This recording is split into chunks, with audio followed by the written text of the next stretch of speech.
This is the news in brief from the United Nations. Escalating violence across Myanmar, including attacks on civilians, must be halted to prevent even greater loss of life and a deepening humanitarian emergency, UN Rights Chief Michelle Bachelet said on Friday.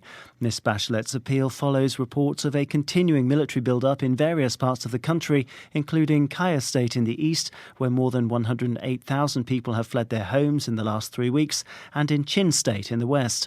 This runs contrary to commitments made in April by Myanmar's military leaders to regional powers ASEAN to cease violence against civilians following the 1st of February coup.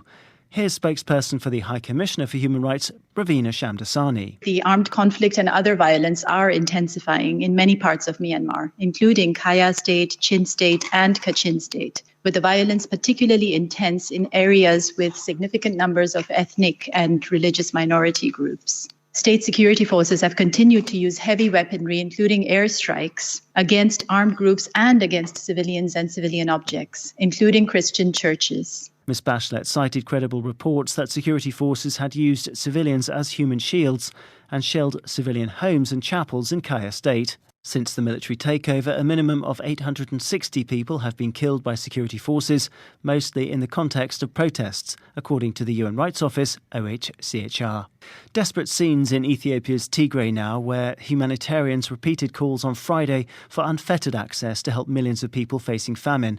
In a fresh warning over the scale of the hunger crisis in the northern Ethiopian region, UN agencies UNICEF, WHO and WFP said that emergency aid and healthcare teams had been barred from reaching communities in need. A quarter of Tigray region remains out of bounds, making it difficult to make accurate estimates of the scale of the desperation, they said. Here's World Health Organization spokesperson Dr. Margaret Harris.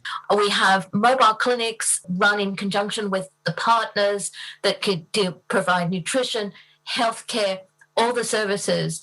Only 40 have been able to be operational, 2/3 of what we've got. Our teams are being turned away by warring parties. The situation is a public health crisis. The latest food insecurity data indicates that at least 4 million people face severe hunger and 350,000 are facing famine in the region after months of fighting between central government forces and regional forces of the Tigray People's Liberation Front. Finally, to Mozambique, where thousands continue to flee violence linked to insurgents who continue to terrorise communities in the north of the country. The alert on Friday comes amid ongoing armed conflict in the coastal city of Palma, Cabo Delgado, 10 weeks after it was attacked by non-state armed groups.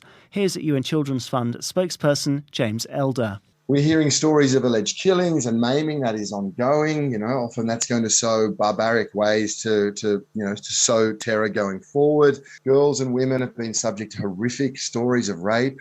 There are multiple unverified reports of boys being forcibly recruited into fighting and of girls being abducted to serve as so-called wives to militants. And in the worst areas of Cabo Delgado, there are just no health centres functioning at all. Echoing those concerns, the UN Refugee Agency, UNHCR, said that people were fleeing Pemba City daily in a desperate search for safety to the south and across the border in Tanzania. Some 70,000 people have left Palma since the 24th of March, bringing the total number of displaced in Cabo Delgado province to nearly 800,000, according to latest estimates. Daniel Johnson, UN News.